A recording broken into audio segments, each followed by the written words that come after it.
चितळे बंधू. ब्रेकनंतर बुलेटिनमध्ये पुन्हा एकदा स्वागत. एक मोठी बातमी. सीएसएमटी स्थानकामध्ये लोकलच्या गार्ड केबिनमध्ये आंदोलक शिरलेले होते आणि गार्डच्या केबिनमध्ये काचेवरती त्यांनी आंदोलनाचा पोस्टर लावलेला आहे. आताची ही ब्रेकिंग बातमी आपण बघतोय. एकीकडे सीएसएमटी आझाद मैदान या सगळ्या परिसरामध्ये या आंदोलकांची मोठी गर्दी झाली आहे. याच वेळेला सीएसएमटी स्थानकामध्ये लोकलच्या गार्ड केबिनमध्ये थेट हे आंदोलक शिरलेले आहेत आणि गार्डच्या केबिनमध्ये काचेवरती त्यांनी हे पोस्टर लावलंय.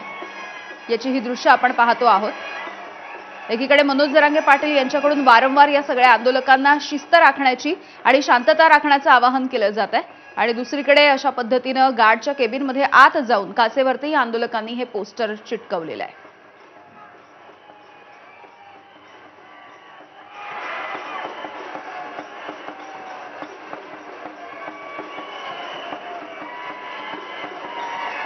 मिकी घई आमचे प्रतिनिधी आपल्याला एकूण माहिती देतात या घटनेच्या संदर्भातली. मिकी,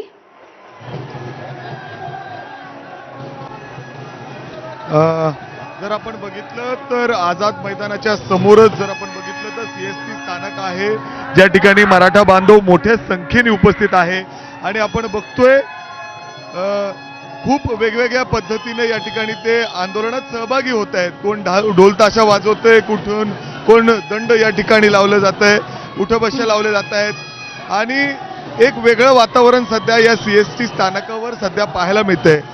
आंदोलक कर्त्यांची मोठी गर्दी या ठिकाणी आहे आणि आपण बघतोय जे लोकल या ठिकाणी येत आहेत ते गाड्यातून देखील बरेच जे आंदोलनकर्ते आहेत ते या ठिकाणी येत आहेत. त्यांची संख्या हळूहळू वाढताना दिसते. आपण बघितलं तर तिथं देखील आंदोलनकर्ते आहेत, त्यांच्या हातामध्ये जरांगे पाटील यांचे पोस्टर्स आहेत, हातात भगवा ध्वज घेऊन या ठिकाणी ते या सीएसटी स्थानकावर ठेका धरतायत ढोल ताशावर. अशा पद्धतीने या ठिकाणी हे सगळं आंदोलन या ठिकाणी सुरू आहेत. आजोबा या ठिकाणी जवळपास 80 वर्षाचे सध्या माझ्यासोबत आहेत. आजोबा, बीड जिल्हा पाटोद तालुका चोंबळे गाव आदर्श आहे. माझं नाव बाप्पू चांगदेव गोंदकर, पण 81 वय आहे माझं. 81. पर 81 वय. आंदोलन जोरदार सुरू आहे. सरकार पावलं उचलते असं वाटतं का? काय होईल? सरकारकडून काही पावलं उचलली जात आहेत, काही समिती येत आहेत तिथं भेटायला, काही तोडगा निघेल असं वाटतं का आता? अहो सर, कशाचा भेटायला कोणी पत्र नाही कोणाचा, कोणी सुद्धा येत नाही. मग आम्ही काय करायचं? पताच नाही, कोणी येतच नाही. काय म्हणजे तुम्ही सलग 4था दिवस आहे या ठिकाणी. सरकार मायबापाला आमची विनंती आहे, आम्ही संविधान मार्गाने शांततेच्या मार्गानं आंदोलन करत आहोत, पण आम्हाला कुठल्याही मुंबईकराला वेठी धरत नाही. मनोजदादाच्या नेतृत्वाखाली होणाऱ्या आंदोलनामध्ये कुठल्याही मुंबईकराला गालबोट धक्का सुद्धा टच सुद्धा नाही होऊ दिला. आम्ही आमची सरकारला विनंती की ताबडतोब तुम्ही याच्यावर दखल घेऊन आमच्या आंदोलनाची घेतली पाहिजे आणि मनोजदादाच्या 10 मागण्या पूर्ण केल्या पाहिजेत. सरकारकडून आपण बघितलं तर इथं मागणी की विश्वभूषण डॉक्टर बाबासाहेब आंबेडकर यांनी 50 वर्षापूर्वी सांगितलं की मराठ्यांना कालांतरानं 50 वर्षानंतर मराठ्यांच्या लेकरा बाळांसाठी आरक्षण द्यावं लागेल आणि घटनेचे शिल्पकार डॉक्टर बाबासाहेब आंबेडकर यांनी घेतलेली सनद सुद्धा हे सरकार जर वाचायला तयार नसेल तर म्हणून अगदी आपण जर बघितलं तर हे आंदोलनकर्ते या ठिकाणी मोठ्या संख्येने आहेत आणि आपण बघतोय सीएसटीच्या मुख्यद्वारासमोर त्यांची मागणी हीच आहे की त्यांना या ठिकाणी आरक्षण मिळावं. अर्थात त्याच्यासाठी गेले 4 दिवस ते या ठिकाणी आंदोलन करतायत. ज्या पद्धतीने ते आता हळूहळू त्यांची संख्या देखील वाढते. अर्थात सरकारने याच्याकडे आता गांभीर्याने लक्ष देणं गरजेचं आहे, कारण ज्या पद्धतीने यांची संख्या वाढत चाललेली आहे आणि त्यामध्ये आता मुंबईत राहणाऱ्या लोक देखील या ठिकाणी मोठ्या संख्येने पोचतायत, येत आहेत, जात आहेत. त्यांना देखील काही त्रास या ठिकाणी सहन करावा लागतोय. ताई, तू कुठून आली आहे? काय परिस्थिती आहे सध्या? मी आयोजक टीममध्ये आहे, ज्या मुंबईकर टीम म्हणून मी काम करते. खूप वाईट वाटतं. 80 वर्षाचे बाबा सुद्धा आज जेव्हा एवढ्या जिद्दीने येतात आणि ते सुद्धा याला सर्वजण हे करतात. आज प्रश्न असा आहे की आज हे बाबा असतील, आबालवृद्ध असतील किंवा कोणी असतील, आज ते एवढ्या ईर्ष्येने याच्यासाठी झालेले आहेत की त्यांना असं वाटतं आम्हाला हे सरकार काहीतरी देईल सर, परंतु सरकारला जाग येणार नाही जोपर्यंत दादांचं जरा जरी कमी वाईट झालं तर आज ही पोरं एवढ्या जिद्दीने आलेत सर मुंबई पेटवून देतील.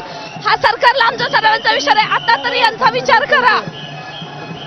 सर ही पहिल्यांदाच मराठ्याचं एवढं मुंबईत पहिल्यांदाच जनसागर मराठ्यांचा झालेला आहे आणि मुंबईत हा आरक्षणाचा लढा अजून जोरात जरांगे पाटील यांच्या मार्फत चालू होईल एवढंच मी तुम्हाला सांगतो. मुंबईकराला कुठल्याही प्रकारची हानी न अगदी मुंबईकरांना कुठलाही त्रास होणार नाहीये विश्वास या ठिकाणी हे मराठा बांधव देत आहेत. मात्र आता जर आपण बघितलं तर आझाद मैदानावर जेवढ्या मोठ्या प्रमाणात गर्दी आहे तेवढ्याच मोठ्या प्रमाणात रस्त्यांवर आणि या CST स्थानकावर देखील मोठ्या संख्येने मराठा बांधव दिसत आहेत. शांत पद्धतीने ते आंदोलन करतायत. काही लोकांनी ठेका धरलेला आहे तर काही लोक या ठिकाणी दंडवशा काढतायत आणि एकच घोषणा या ठिकाणी आहे, एक मराठा लाख मराठा. आणि सरकारने आता या गोष्टीकडे लक्ष देऊन तातडीने याचा तोडगा काढावा अशी मागणी ते या ठिकाणी करतात, अपेक्षा या ठिकाणी व्यक्त करतायत. मात्र आपण बघतोय पोलिसांवर मोठा ताण आहे. या स्थानकावर कुठलाही अनुचित प्रकार घडू नये यासाठी मोठा बंदोबस्त लावण्यात आलेला आहे. कारण लोकल जे ट्रेन्स आहेत ते सातत्याने इथे येतात जातात आणि हे सगळे जे मराठा बांधव आहेत ते अगदी प्लॅटफॉर्मवर आहेत, मोठ्या संख्येने आहेत आणि त्यामुळं कुठेही अनुचित प्रकार घडू नये याची देखील काळजी आणि जबाबदारी पोलिसांची आहे. आणि वारंवार आवाहन करतायत की तुम्ही बसून घ्या, बाहेरच्या बाजूला एका बाजूला व्हा. मात्र मराठा बांधव हे मोठ्या संख्येने प्लॅटफॉर्मवर आहेत, स्टेशनवर आहेत. सगळीकडे आपल्याला बांधव येथे पाहायला मिळत आहेत. आपण बघतोय अशा पद्धतीने जोरदार घोषणाबाजी देत या ठिकाणी एक वेगळं वातावरण पुण्यातील मुंबईतील या CST स्थानकावर सध्या पाहायला मिळतोय. अगदी मिकी, आपण बघतोय हे आंदोलक या ठिकाणी मोठ्या संख्येने जमले आहेत. मात्र दुसरीकडे गार्डच्या केबिन मध्ये काचेवरती त्यांनी एक पोस्टर सुद्धा लावलेलं होतं. थेट जाऊयात आता आपण अमित ठाकरे बोलतोय. एकटं नको वाटायला ही आमची भावना आहे आणि मला वाटतं की कुठेतरी आम्ही त्यांची मदत करूच, आता आजपासून चालूच केली.